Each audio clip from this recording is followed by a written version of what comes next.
Matthew Callahan had never believed in heroes, at least not in the stories that painted them in shining armor.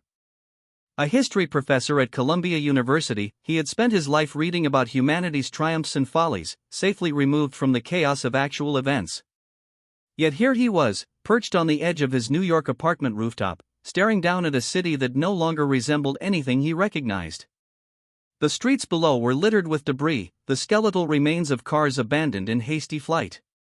Smoke curled from overturned buildings, and a faint green haze clung to the horizon, a toxic reminder of alien presence. Above it all, the sky was alive, not with the soft hum of airplanes, but with the immense, low-frequency vibrations of spacecraft so enormous that they could blot out the sun if they chose.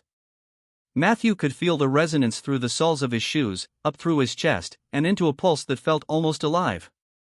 Beside him, Lieutenant Sarah Moreno crouched behind a crumbling wall, adjusting a weapon that looked nothing like the rifles Matthew had studied in history books. Its metallic frame glimmered with alien symbols that pulsed faintly with energy, and the faint hum suggested it wasn't designed to kill in a human sense. It was precision, lethal, and terrifyingly advanced. "They're everywhere, Matt," Sarah said, her voice steady but tight. "Not just the ships, you saw the drones, right? The probes? They're not just watching. They're studying us. Learning. Waiting." Matthew swallowed hard, nodding, though the words barely penetrated the knot of fear twisting in his stomach. "They voted for this," he murmured. "Every species. All of them. They agreed Earth should be enslaved. We're their property now." Sarah's eyes, dark and sharp, didn't leave the sky.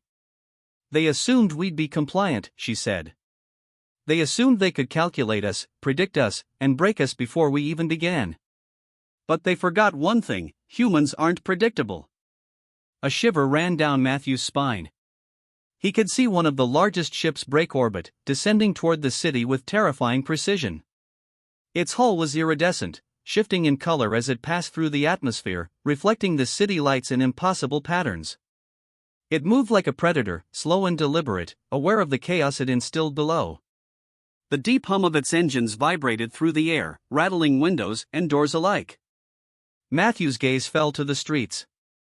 The few people still out there moved like shadows, darting, hiding, sometimes sprinting with weapons scavenged from abandoned police stations. There was panic, yes, but there was also resistance. A faint flicker of something old, something stubborn, humanity's instinct to survive. "They'll think we're finished," Matthew said, his voice trembling slightly as he whispered the thought to himself. Sarah's jaw tightened. "And that's when we hit back. We wait for the opening." The hours stretched endlessly. The city became a stage for the invasion, the alien ships casting long, ominous shadows over ruined skyscrapers.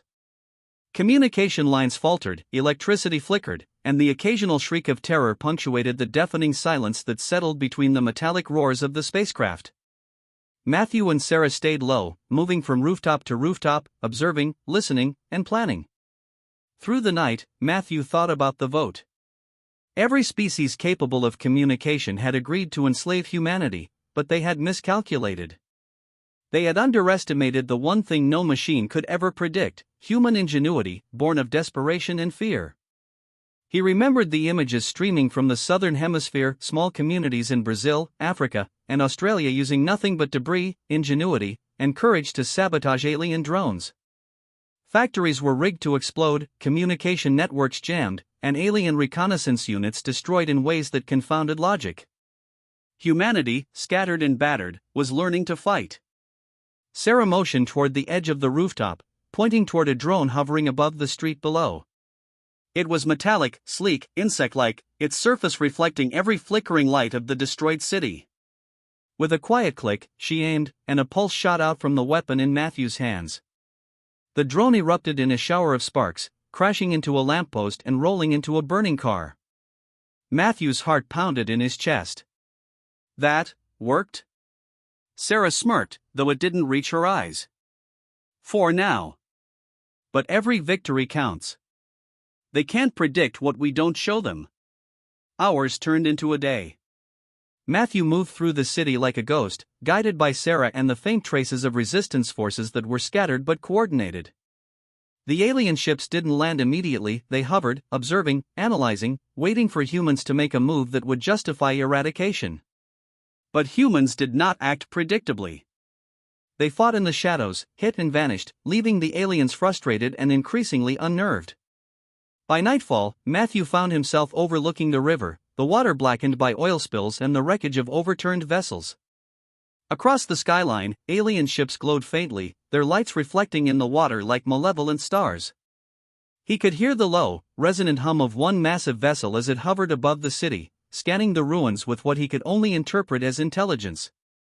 Sarah joined him, her expression grim. "You can feel it, can't you? The hesitation? They're not used to losing control. And we're showing them that humans are dangerous." Matthew's stomach twisted. "Dangerous? We're just surviving." "No," she said quietly, eyes fixed on the sky. "We're teaching them that survival can be violent.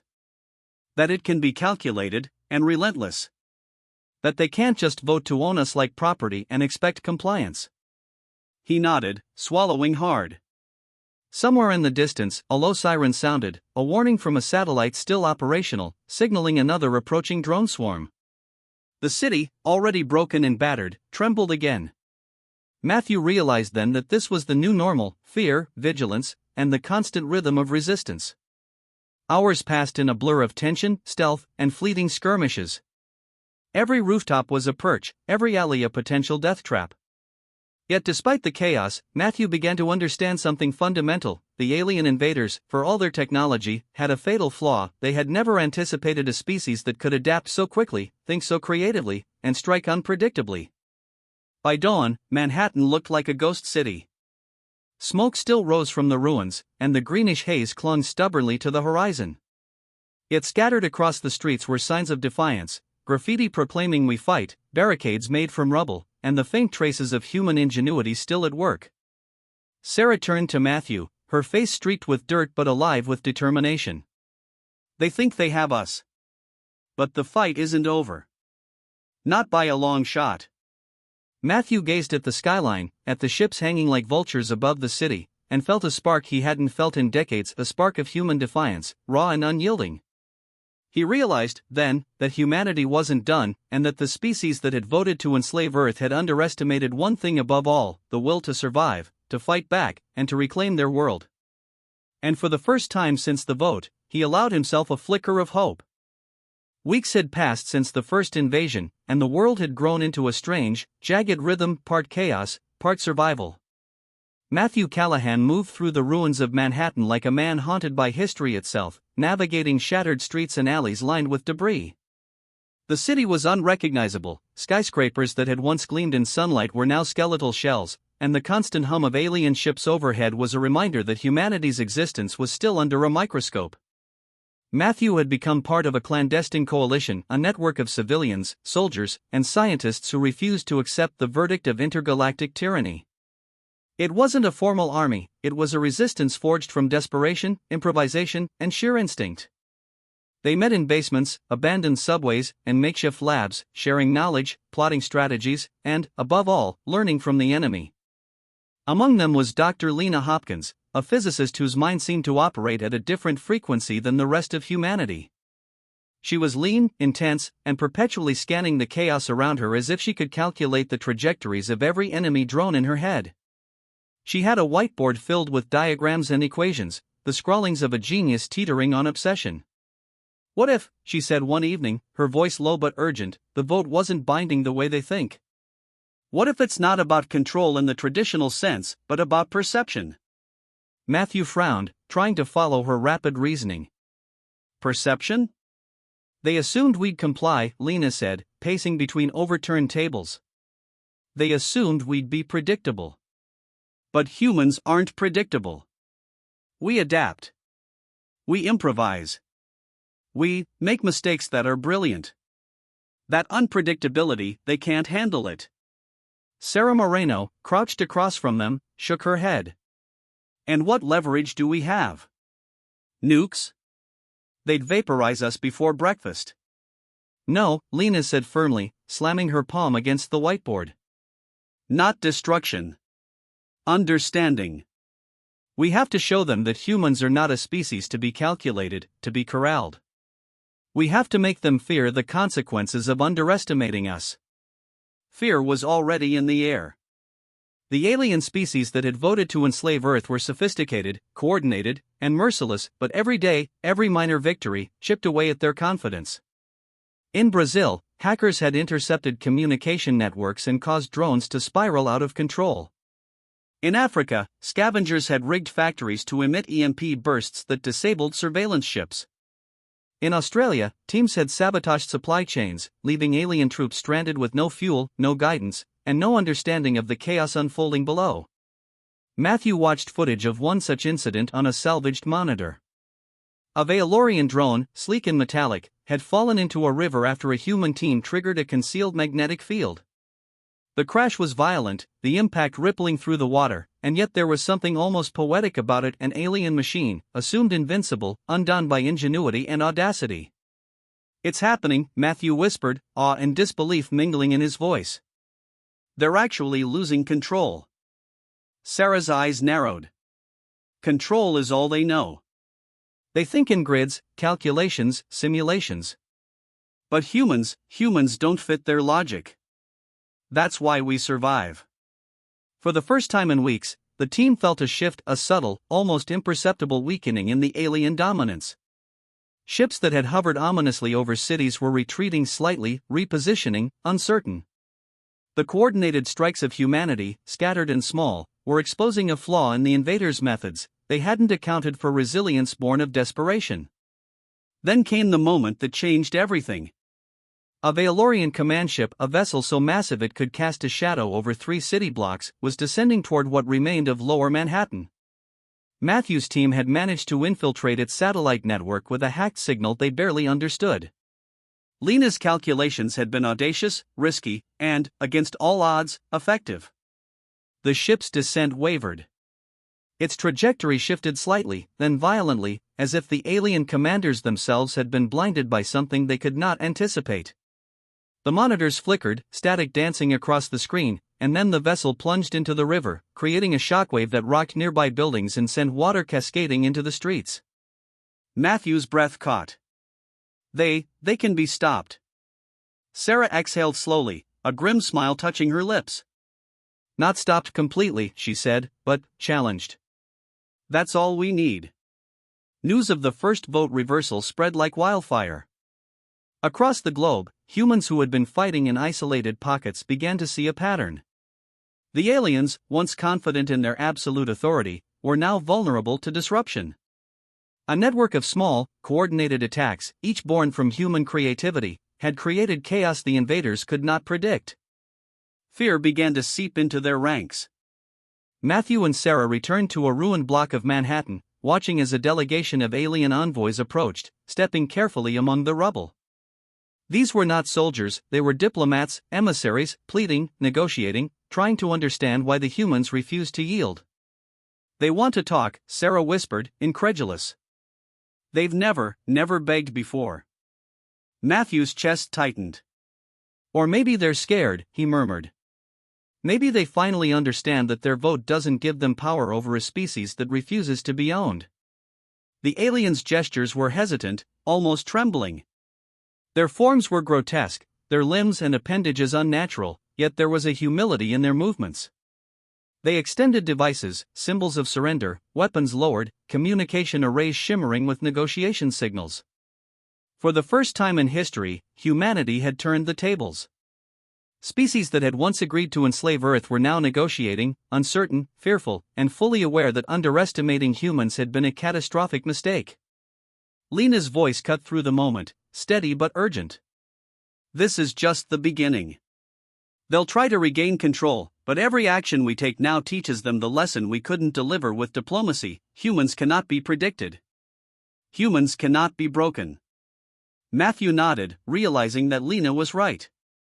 Humanity's greatest weapon was never technology or firepower, it was the unrelenting, unpredictable will to survive, and to fight when cornered. That night, as Matthew walked through the streets alongside Sarah and a few resistance members, he noticed subtle changes. Graffiti declaring defiance was everywhere: "We survive, we resist, you will not own us. Makeshift barricades were fortified with ingenuity, traps and alarms rigged in ways no alien logic could fully anticipate. Humanity was not only surviving, it was learning, evolving, and striking back. The alien delegation had retreated for now, but their presence lingered like a shadow. Matthew knew they would regroup, rethink, and reassess, but humanity had already proven something profound: victory did not require overwhelming force. It required cunning, resourcefulness, and the audacity to defy expectation. Standing atop a partially collapsed building, Matthew looked across the skyline, greenish haze giving way to the first hints of dawn. Sarah joined him, weary but resolute. "They'll be back," she said. "And they'll be smarter next time. But we've shown them the cost of underestimating us."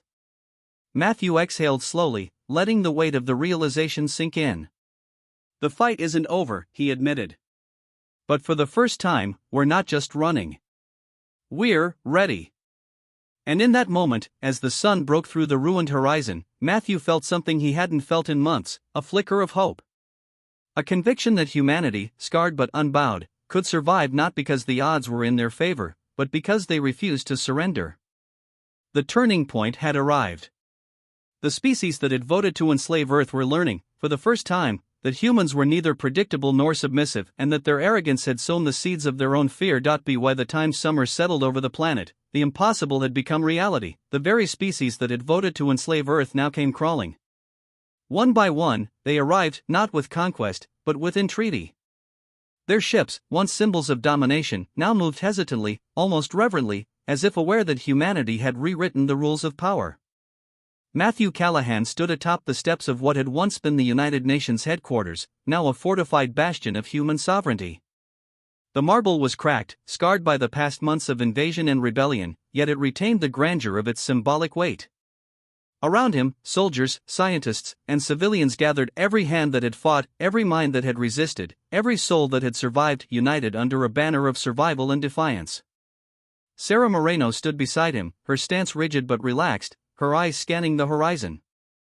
The woman who had once doubted the strength of humans now radiated confidence, tempered with the hard lessons of survival. Beside her, Dr. Lena Hopkins adjusted the instruments in her hand, scanning approaching alien crafts for anomalies, her mind calculating risks even in the presence of victory. Matthew's gaze fell on the first alien envoy as it descended.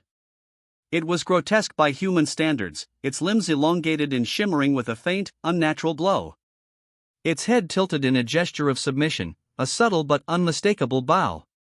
Behind it, smaller crafts followed, representatives from species that had once voted unanimously for humanity's enslavement. They hovered now with hesitation, weapons lowered, communication arrays flickering in warning and apology. "They're begging," Sarah whispered, disbelief clear in her tone. "All of them.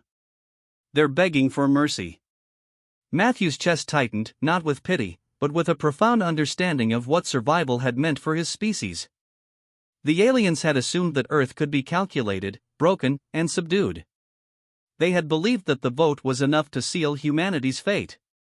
They had not anticipated defiance, ingenuity, and the refusal to kneel. Matthew raised his hand, and a silence fell over the square. Speakers crackled to life, transmitting his words across the city and beyond. "You judged us. You voted to enslave us. You assumed we would bow, that we would be predictable, that we would comply. You were wrong. Humanity is neither weak nor predictable. And today, mercy will not be given freely, it will be demanded." The envoy trembled slightly, a ripple of fear passing through its limbs. Other envoys mirrored the gesture, shifting uneasily, their communications buzzing with panic as their leaders calculated the cost of underestimating humans. Negotiations began, tense and precarious. Some species attempted deception, offering gifts of technology, strategic alliances, and resources, hoping to sway humanity with bribes. Others pleaded with sincerity, finally understanding the magnitude of their miscalculation. Every plea, every gesture, reinforced the same lesson: Earth was no longer a target, it was a masterclass in resilience, unpredictability, and raw survival instinct. Matthew's voice, calm yet unyielding, guided the proceedings. "We do not negotiate with the assumption of your authority. You will not treat us as property. You will respect our autonomy, or you will face consequences that you are not prepared to endure. Sarah leaned closer, whispering, "They're actually listening." They have to, Matthew replied. They know what defiance looks like now. They know what it costs to underestimate humans. The alien envoys hesitated, exchanging silent signals, their advanced minds struggling to comprehend a species that defied calculation. Humanity had taught them a concept they had never faced before: unpredictability as a weapon. Every misstep, every act of improvisation, every small victory over impossible odds had eroded centuries of assumed superiority. Months passed in tense negotiations. Humanity had gained leverage not through overwhelming force but through demonstrated consequence. Entire fleets that had once hovered with godlike authority were now grounded, monitored, and controlled through a combination of ingenuity and audacity. Matthew, Sarah, and Lena orchestrated operations that kept the aliens uncertain, teaching them restraint, patience, and respect, concepts foreign to beings who had assumed Earth's subjugation was inevitable. Finally, a resolution emerged. Treaties were signed, technology was shared selectively, and a tenuous peace was brokered. No species would claim dominion over Earth again. The vote, once a tool of oppression, had been nullified by the very unpredictability the invaders had failed to understand. Humanity had reclaimed not just its freedom, but its dignity. Standing on the rebuilt steps of the UN, Matthew allowed himself a rare moment of reflection. He gazed across the skyline, at buildings partially restored, streets cleared of rubble, and the occasional patrol of humans moving confidently beneath alien craft, now symbols of diplomacy rather than domination. The green haze that had once hung in the sky as a permanent reminder of fear had faded, replaced by the soft glow of dawn. Sarah exhaled, lighting a cigarette and watching the smoke curl lazily into the sky. Think they'll ever forget? Matthew shook his head, a small, wry smile tugging at his lips. No. But we'll make sure they remember respect. And fear, when deserved. Lena joined them, her eyes scanning the horizon even in this moment of quiet. They've learned a lesson they won't forget, she said softly. And we've learned one, too, about resilience, about resourcefulness, and about never underestimating ourselves. Matthew looked down at the city, still scarred, still bruised, but undeniably alive. Humanity had survived not because of superior weapons or alien miscalculations alone, but because they had refused to submit. Every species that had voted to enslave Earth had come to understand a singular, terrifying truth: humans could not be conquered, and mercy was never guaranteed, it was earned. A gentle breeze stirred across the square, carrying the faint scent of burned rubble, but also of renewal. Children cautiously emerged from shelters, civilians repaired damaged streets, and humans laughed, cried, and reclaimed spaces once marked by terror. The invaders watched, aware that their presence no longer equated to dominion, aware that Earth had been won through defiance, strategy, and unyielding spirit. Matthew raised his hand once more, speaking to the crowd, to the people of Earth, to the history books that would someday record these events. Let this be a warning to any species that thinks domination can be achieved by vote or by force. Humanity is neither weak nor predictable. We endure. We fight. And we do not bow. Not now, not ever. The aliens bowed in understanding, or perhaps in fear. Either way, the balance had shifted irrevocably. As the sun climbed higher, spilling light over the city's fractured skyline, Matthew turned to Sarah and Lena. "We did it," he said quietly. Not with hubris, not with arrogance, but with the satisfaction of a species that had faced annihilation and survived. Sarah exhaled, the tension of months lifting ever so slightly. "We survived. And now, we own our story." Lena smiled faintly, her gaze steady. "They'll remember this day. Every species will remember."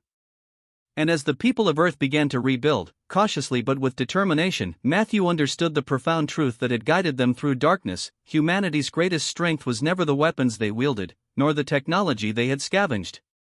It was the refusal to yield, the creativity to fight when all odds seemed insurmountable, and the courage to stand, even when every species in the galaxy had voted against them.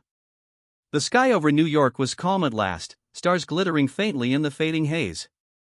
Matthew, Sarah, and Lena stood together on the steps of the UN, watching a planet reclaim itself.